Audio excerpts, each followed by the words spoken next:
All right, good morning or good afternoon, class. Today we are going to learn the last way on how to solve systems of equations, and today is called solving systems by elimination. Okay, this is section 7.3, solve using elimination.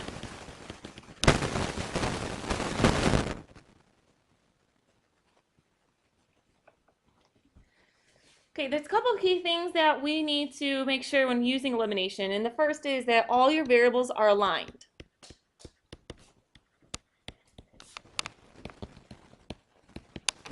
And what I mean by that is like x plus y equals 4, x minus y equals 0. So notice that the x's are aligned, the y's are aligned, and the constants, remember constant is a number without a variable, and those are aligned on the right-hand side. So before we even start, we have to make sure that our variables are aligned. The next thing you want to do is look for opposites. And by opposites, I mean -3, 3, or -5, 5. Okay, opposites means just the opposite signs. Now, when you're doing your homework tonight, the book's going to tell you to solve using elimination by adding and solve using elimination by subtraction. I don't do subtraction. We just do adding. It makes things a lot nicer and a lot less complicated. Okay, so everything that we do, we are going to look for opposites, and then we're going to add the two equations together. Okay, there's no subtraction. Now, the whole point of elimination is to eliminate a variable. Okay? So that way we get down to one variable and we can solve. So let's take an example.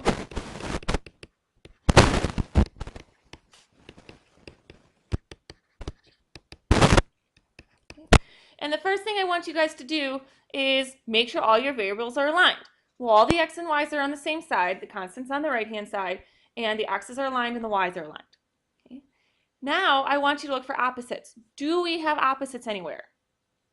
Hopefully you say yes. We have opposites in front of the y. So when we add these two equations together, you want a variable to eliminate.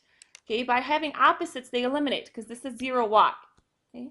And 0y is just 0, so we don't need to worry about it. That's the whole point of this. So let's add these two equations together. So we get 2x, the 3y and the -3y cancel out, and we get -2 on the right-hand side. Solve, you get x to equal -1. Okay. And just like with substitution, we're going to plug this back into one of the original equations to check our work and also to find the missing variable. So -4 minus 3y equals 5, -3y equals 9, y equals -3. And then, of course, you would check your work and write your answer as an ordered pair. Okay. Now, when you go to eliminate, if you get something here other than a 0y, then you made a mistake somewhere. Either you added incorrectly or you just didn't have opposites.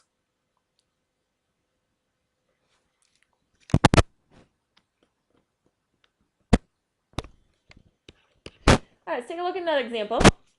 -5x minus 6y equals 8, and 5x plus 2y equals 4.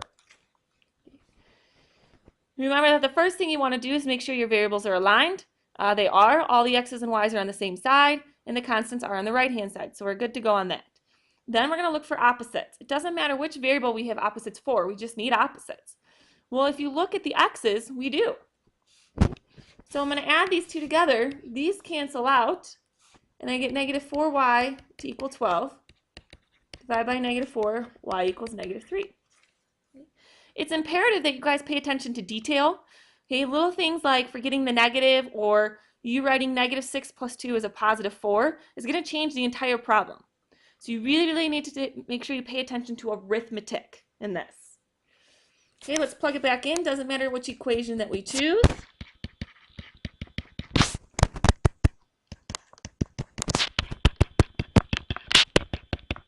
Okay.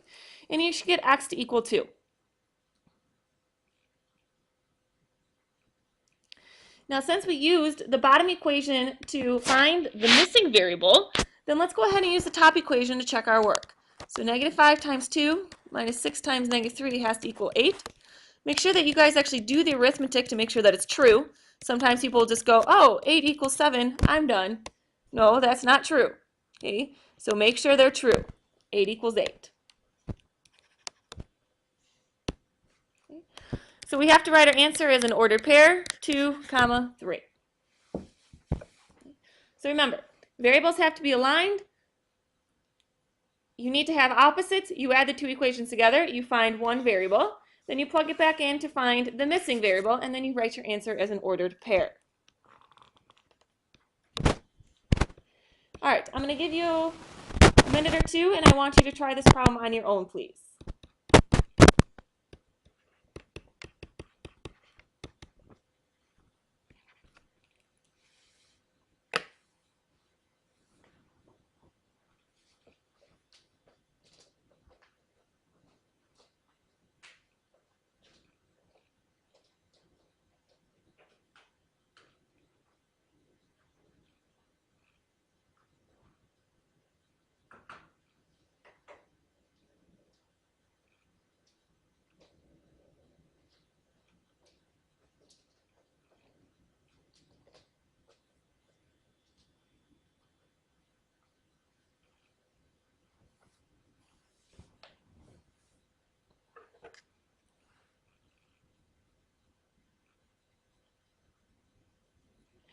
All right, go ahead and start sharing and or helping with your DFF. All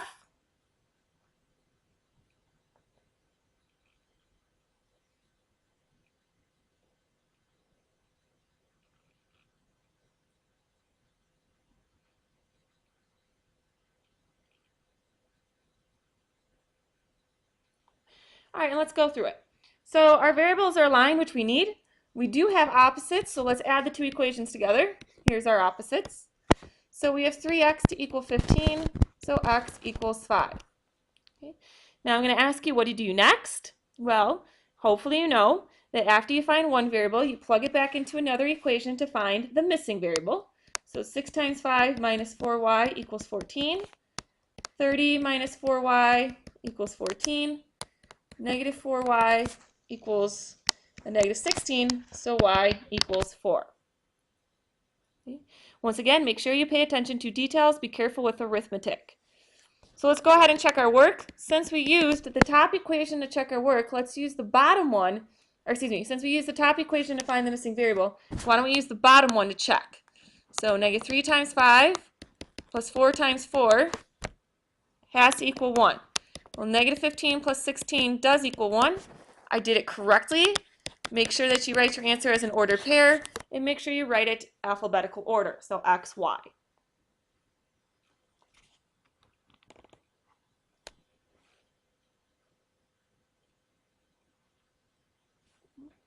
All right, I'm going to go ahead and pull up a new document so that we can do a couple more difficult problems.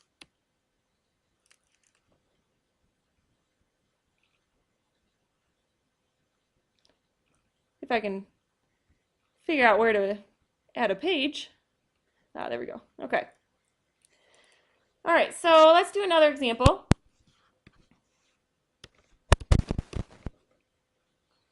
(7x minus 2y equals 5) and 7x minus 3y equals 4.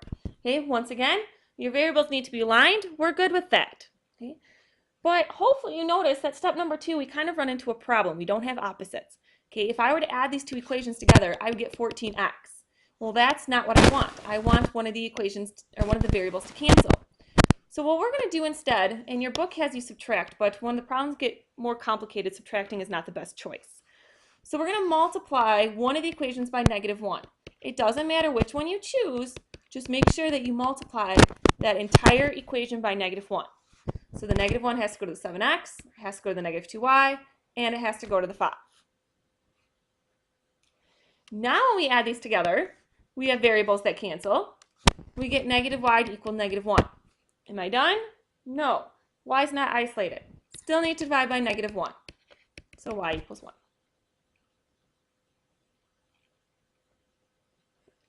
All right, let's plug it back in to find the missing variable. So you get 7x minus 2 equals 5, 7x equals 7, x equals 1.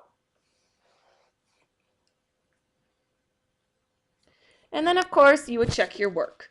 So this is going to be 1, 1 after you check it. And remember to write your answer as an ordered pair.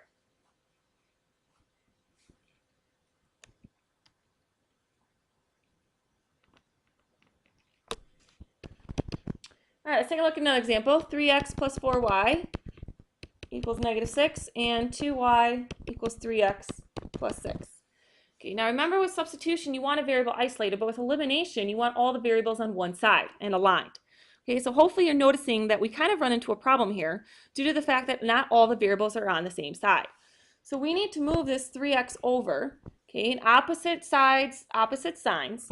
So we get -3x plus 2y equals -6. Positive 6. Then I'm just going to recopy this top equation down. So 3x plus 4y equals -6. Okay.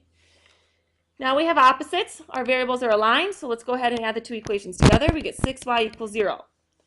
Oh no, we get 0.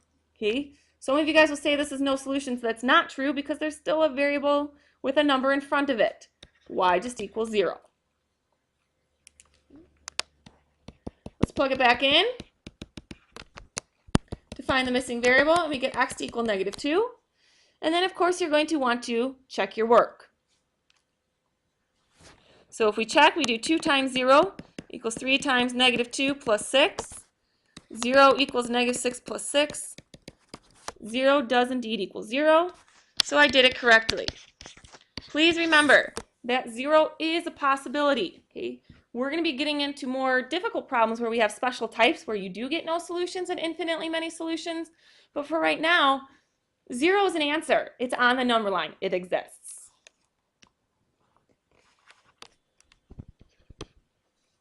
All right, last example.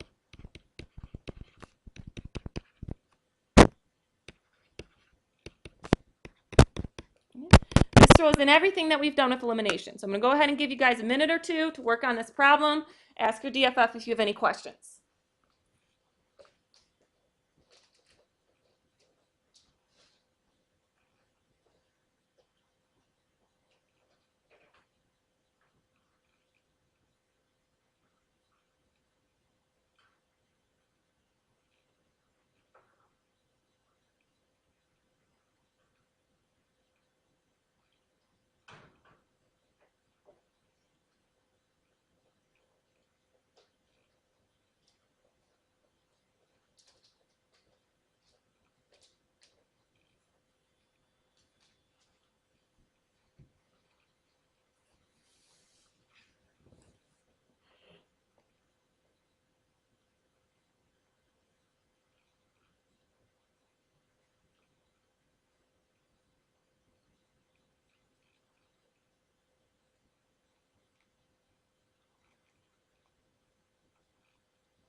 All right, let's start going through it. First of all your variables need to be aligned, and they're not. So I'm going to subtract the 4x over. So I get -4x plus 5y equals 6. So right now I'm looking at these two equations. Okay. We also run into the problem that one of them is not negative. We don't have opposites. So I'm going to multiply this top one by -1. Does it matter which one you do? No. It's just so that I can keep going down in a systematic path. So -2x minus 5y equals -12. Add the two together, you get x to equal 1. Substitute it back into one of the original equations. I can't stress that enough to you guys. You get 2 plus 5y equals 12, 5y equals 10, y equals 2. So of course you would check your answer, but you should get 1, 2 as your solution. Okay, you guys have the rest of the time to work on homework, which is a page in the book, so hopefully you have your books or somebody around you does have one. And then hopefully tomorrow I will be back and I can take questions on anything that you guys have missed so far. Okay, so please make sure you guys try your homework tonight. Help each other if you guys have any questions, and I hope you have a good day.